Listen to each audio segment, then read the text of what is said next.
تزداد قوة شائعات انتقال نيك ويليامز إلى برشلونة في الأسابيع الأخيرة. تأكيدات رئيس الدوري الإسباني خافير تيباس ورئيس برشلونة خوان لابورتا تجعل الأمر يبدو أكثر واقعية، ولكن الآن فابريزيو رومانو أكد أن ويليامز هو الهدف الرئيسي للبلوغرانا. محادثات حقيقية جارية ومن الممكن أن يتم التوقيع معه قريبا.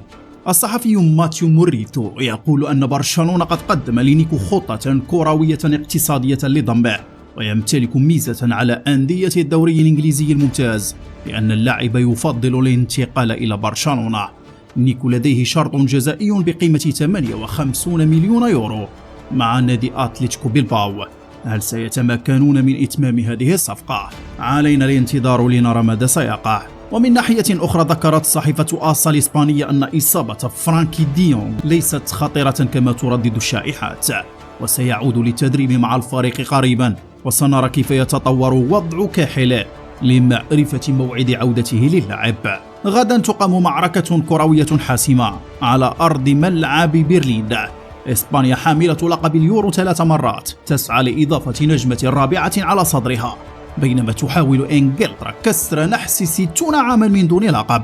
ولكن هذا ليس كل شيء. يختتم موسم كرة القدم المثير بنهائي حارق بين الأرجنتين وكولومبيا، حيث يسعى التانغو لإكمال مسيرة انتصاره وتحقيق لقب ثاني تواليا، بينما تراهن كولومبيا على قوتها الهجومية لحصد لقبها القاري الثاني. فهل أنت مستعد لتشاهد هذه المعارك الملحمية؟ توقع نتيجة المباريات على منصة OneXBet واحصل على جائزة فورا بقيمة $200 بعد أول إيداع لك. كل ما عليك فعله هو التسجيل من خلال الرابط الموجود في أول تعليق واستخدام الكود برومو الظاهر على الشاشة.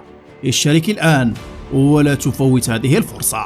لامين يامال الجوهرة الجديدة في برشلونة طلب مواجهة ليونيل ميسي في مباراة نهائية. في مقابلة لراديو راك أكد لاعب برشلونة الشاب رغبته في مواجهة ميسي في المباراة التي تجمع بين أبطال اليورو وكوبا أمريكا. وقال لامين: أخبرت والدتي عندما بدأت لعب كرة القدم أنني أريد اللعب مع ميسي أو ضده. إذا فاز هو وفزت أنا سنلعب النهائي الذي أتمنى مواجهته فيه.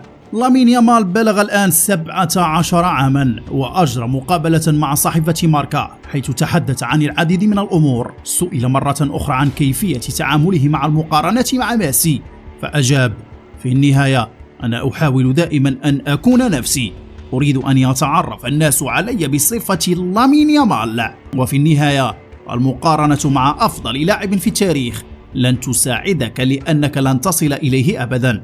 أحاول أن أكون نفسي وأن يتعرف الناس علي بصفة لامين يامال، وهذا كل شيء.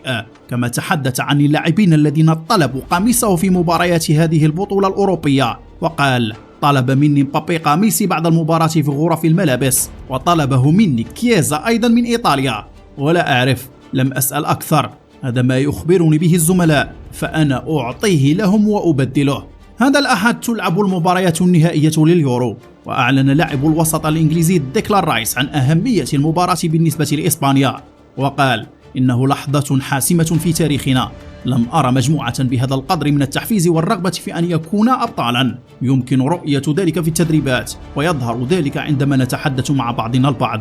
صحيفة دسان ذكرت أنه من المتوقع عدم وجود تغييرات في التشكيلة الأساسية لإسبانيا، حيث سيبدأ الساوثغيت بنفس اللاعبين الذين بدأوا مباراة نصف النهائي ضد هولندا. نرى أن الأجواء بين المنتخبين المتنافسين في النهائي هادئة للغاية، لدرجة أن الصحافة الاسكتلندية قررت تأجيج الأمور، حيث نشرت صحيفة ذا ناشيونال دعوة للانتقام ضد إسبانيا بعنوان: نملأ شواطئهم كل صيف، يشربون كل بيراتهم، يلوثون ساحاتهم، يأكلون الإفطار المقلي طوال اليوم بدلا من طعامهم الرائع، يتقاعدون في مدنهم ويستغلون خدماتهم العامة. تاريخ المواجهة بين إسبانيا وإنجلترا في جميع المسابقات يشير إلى 10 انتصارات لإسبانيا و3 تعادلات و14 انتصارا لإنجلترا. ماذا تعتقدون سيحدث في مباراة الأحد؟ شاركونا آراءكم في خانة التعليقات. يريد نادي النصر تجديد عقد كريستيانو رونالدو، حيث يمكن أن يستمر في مسيرته في السعودية للوصول إلى كأس العالم المقبل. يمتد عقده حتى يونيو 2025، ولكن النادي يريد أن يبقى لعام آخر مع زيادة في الراتب. من المتوقع أن تبدأ المحادثات هذا الصيف. عدة مصادر في إنجلترا ذكرت أن السعوديين يعتبرون بقاء رونالدو مهما للغاية، حيث يتفاوض الدوري السعودي للمحترفين على اتفاقية حقوق تلفزيونية جديدة تبدأ في عام 2025. وصوله جلب جمهورا دوليا كبيرا، وللدوري سيكون من المهم أن يبقى على الأقل لعام آخر. بالحديث عن هذا الموضوع أجرى أنخيل دي ماريا مقابلة مع صحيفة ليكيب، حيث طلب منه الاختيار بين ميسي ورونالدو، فأجاب: الأفضل هو الذي يمتلك أكبر عدد من الكرات الذهبية، وميسي لديه 8، لذلك بالنسبة لي هناك فارق كبير بينه وبين كريستيانو. وما رأيكم أنتم؟ هل توافقون أنخيل دي ماريا الرأي؟ شاركونا آراءكم ونراكم في الفيديو القادم.